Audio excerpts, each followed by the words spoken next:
In the last episode, Daniel had taken a young man from Arnold's group hostage. Instead of planning an escape, he demanded Sage take him to find his daughter. Sage insisted that Daniel's daughter wasn't there and that Arnold had deceived him, but Daniel refused to believe Sage's words. Wes suggested they leave quickly, but Daniel was adamant about not going anywhere without finding his daughter. Luciana reluctantly patted Sage, asking him to lead the way to the submarine, understanding that Daniel wouldn't leave without closure. As they were being led, Luciana asked Sage why Arnold was so desperate to find weapons. Sage revealed that Arnold's group had discovered a crater full of radiation-infected zombies. Daniel, puzzled, asked why they should worry if the zombies were contained in the pit. Sage admitted he didn't know the specifics as it wasn't disclosed. Soon they arrived inside the ship. Daniel looked around, but aside from the disarray, there was nothing. In a rage, he questioned Sage about his daughter's whereabouts, then pushed him towards the edge of the ship, pinning him down.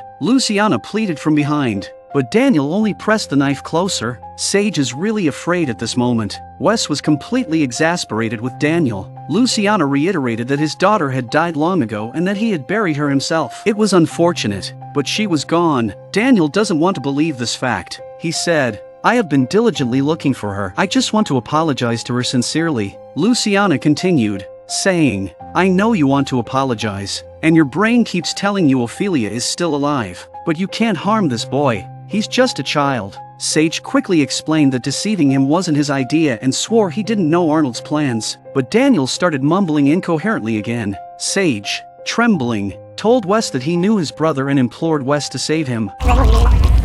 Daniel, usually a seemingly kind old man, was known by few for his ruthlessness against those he saw as a threat. He then stepped onto a plank and walked forward before throwing the plank down, not wanting Luciana and the others to follow. Calmly, Daniel stated, "I am angry but not confused. Arnold must pay for deceiving me, especially using my daughter's matter to deceive me." "I know, Luciana. You mean well, but I don't want you to stop me. I promise I will return." With that, Daniel quickly headed towards Arnold's location. At that moment, a zombie covered in pustules mingled with the other zombies. Arnold and Sabrina immediately killed it. This was the third such zombie they had encountered today. Arnold instructed Sabrina to quickly clean up the body. At that moment, Arnold was staring blankly at the zombies below, lost in thought. Suddenly, Daniel pressed a dagger against Arnold's neck and locked him in the cage. Arnold pleaded for mercy, knowing from Daniel's previous decisive actions that he was a ruthless man. Daniel coldly stated,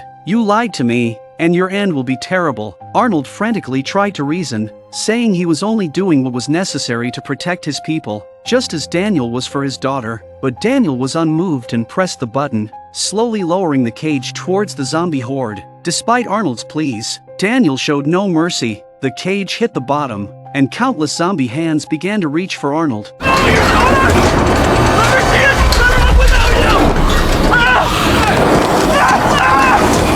With a severed hand, Arnold struggled to hold onto the railings and was eventually pulled down, his legs being devoured by numerous zombies. His screams echoed through the air. Luciana and Wes managed to arrive at the scene, gasping at the horrific sight. Daniel yelled at Arnold, blaming him for forcing this outcome. Unable to bear watching Arnold's torment, Luciana and Wes lifted the cage back up. Arnold's leg has been gnawed down to the bone. Luciana tries to comfort him. After all, the stalkers haven't done anything that destroys humanity in the end. Arnold muttered about there being no new beginnings and that they would all die because of him. Confused, Luciana asked who would die. Arnold continued, speaking of those under Alicia's care, the former bunker dwellers he had promised to keep alive. After speaking, Arnold's consciousness became somewhat blurred. "Hey, listen to me." Luciana solemnly promised, "I'll ensure they're safe. But please tell me what you're afraid of so I can help them." Arnold seemed to be struggling to hold on, and with a tremble, he said some zombies have emerged from the nuclear crater. Someone was releasing them, and no one should touch or even get close to them. He urged everyone to take refuge in the building as no other place would be safe. With those final words, Arnold passed away, and Wes used a long hook to send him off. Daniel actually felt some remorse after killing 2 people, but they had provoked his wrath. He apologized to Luciana, suggesting they should have left him behind. Luciana comforted him, saying there was no need for apologies and that she understood his actions, blaming Arnold for manipulating him. People make mistakes, and she stayed to help him. Daniel was moved and declared that even though they weren't related by blood, They were a family from now on. They then arrived at the stalker's residence. In front of everyone, Luciana said, "I know there's a long-standing grudge between us, and some of you have hurt people we care about. We have done the same, but we all need to fight the zombies and survive on this land. We must rebel against Victor and take over his building to survive. Those who are willing, come with us." Led by Sabrina, they hesitated no more and began packing to follow Luciana, but Daniel was pessimistic about them, believing that if they couldn't seize the building even when they had missiles, it's even less likely now. Luciana countered that it was because they lacked someone who could predict Victor's moves, and that person was Daniel. "You can lead us to take over the building, only you truly understand Victor." Daniel refused, citing his mental instability and not wanting to endanger anyone else. Luciana pondered silently, seemingly making a decision. Wes guessed what Luciana was thinking and approached her. She admitted that the lives of everyone in the submarine and here depended on taking over the building. Victor's intelligence was beyond average, and Daniel wandering outside would eventually lead to his demise. Wes shook his head, unable to be part of it, and walked away.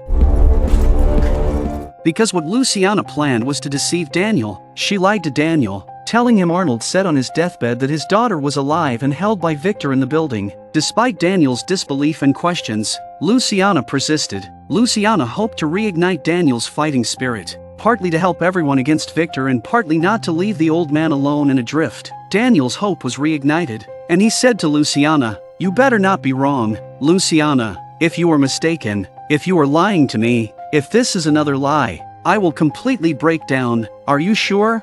Luciana firmly said, "I am sure."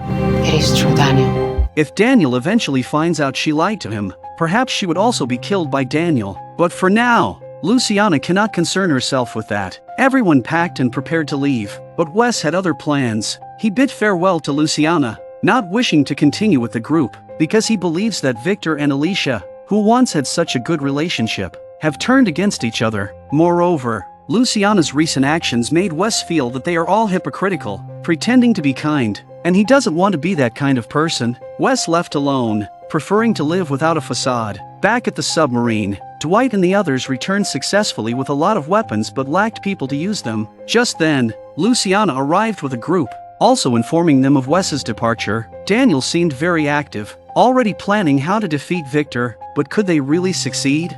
And Wes arrived at the phone booth of the building. It's up to Victor. Who is this? Tell him it's Wes.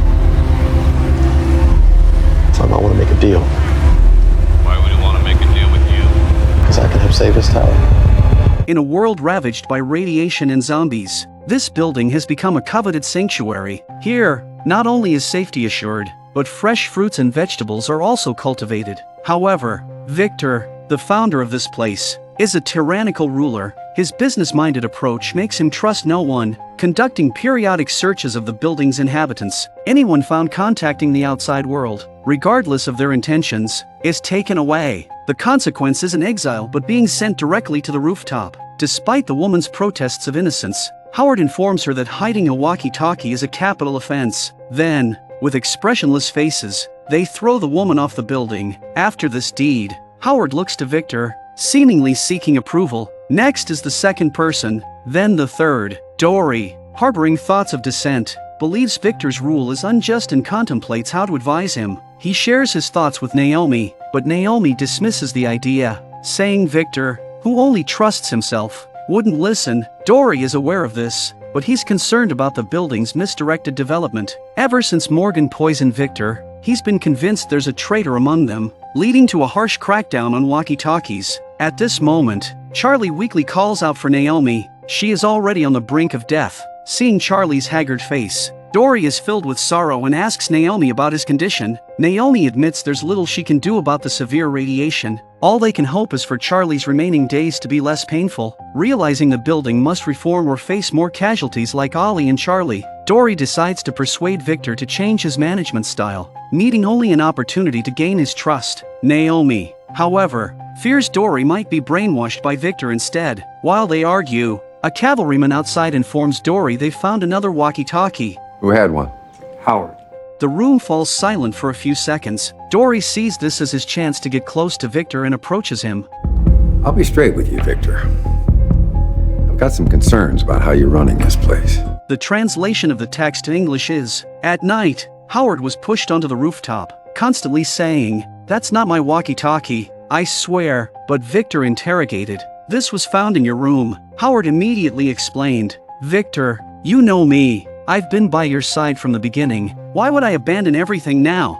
But Victor was very suspicious. He knew Howard had a wife and son lost outside. Perhaps he might conspire with outsiders against the building. Finally, Victor said to Howard, 'What I need now are people I can trust,' then ordered his men to throw him off. Howard desperately shouted, 'Someone must have framed me, put the walkie-talkie in my room to make you doubt me.' Victor considered Howard's words. They weren't without merit. Considering Howard had helped build the building, Victor temporarily spared him. The surviving Howard gasped for air heavily. Victor tells him that without evidence to prove his innocence, he'll never be trusted again. Then, turning on his heel, he orders Dory to investigate the matter. Dory nods, his objective achieved. Victor has started to trust him. Just then, the phone rings, and Victor signals Dory to answer it. The call is from the nanny downstairs. Little Morgan is in trouble. The child who was supposed to be in the stroller has vanished. Victor doesn't believe the baby could just disappear. The nanny explains that when she came to care for her this morning,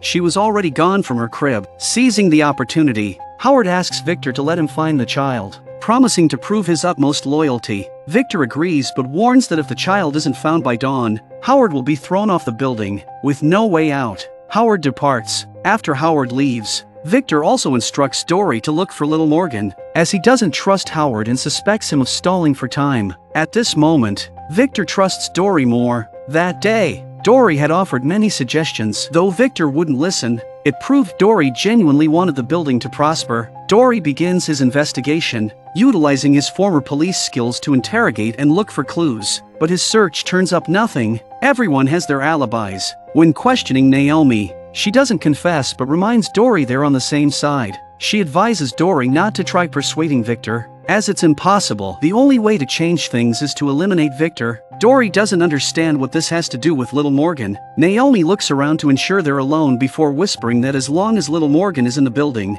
everyone, including Morgan, is under Victor's threat. Dory suspects Naomi and the others plan to smuggle little Morgan out. Naomi doesn't confirm but suggests if Dory wants to help, he should distract Victor while the rest is taken care of by them. Dory won't assist Naomi in this nor betray them. He believes the building is a good place. It just needs a shift in Victor's mindset. His priority is to find little Morgan quickly and quell the situation. After Naomi leaves, Dory notices mud on her shoes. Indeed, at that moment, Naomi is in the basement fighting zombies. She can hardly believe it when Dory arrives. Dory notes the mud on her shoes, saying that when it rains, the ground here becomes muddy. At that moment, he seems to hear something, a child's voice. Opening a box, he finds the missing little Morgan, though he had suspected Naomi and the others had taken the child. Seeing her still brings concern. Naomi would be in grave danger if Victor discovered her involvement. Dory also notices armor next to the box. Naomi explains it was her escape plan, inspired by the boxer Mickey who had once fled. She lacks Mickey's strength but found a passage used by the cavalry, the basement sewer. However, the sudden storm has forced zombies into the sewer, accelerating her plan to escape before more flood in. Dory is hesitant about Naomi taking such a risk, but she reveals that Morgan is outside waiting for her. As Naomi prepares to leave, another wave of floodwater collapses the sewer's barrier, sweeping zombies in with it. Fortunately, a door blocks the zombies, but Naomi is pinned down, unable to stand. More zombies encroach as Dory draws his gun, but an attacking zombie interrupts him. After a struggle, Dory pushes away the zombie and helps Naomi up. Together, they topple more zombies. Now weaponless, they retreat to a corner, barricading themselves with an iron door. Dory opens the box and lifts little Morgan out. Knowing they'll be safe if they can reach the elevator, he apologizes to Naomi, saying he can't let her take the child as he needs to solidify his position in the building. Naomi sighs, having thought Dory was there to help. Dory clarifies he came for little Morgan. Naomi, confused, asks why he's doing this. She had thought Dory, as John's father, would unconditionally support her. Dory believes little Morgan is best off in the building, having abandoned John for 30 years. He won't let little Morgan suffer outside. He urges that they must return her before Howard discovers their location. John, have you been drinking again?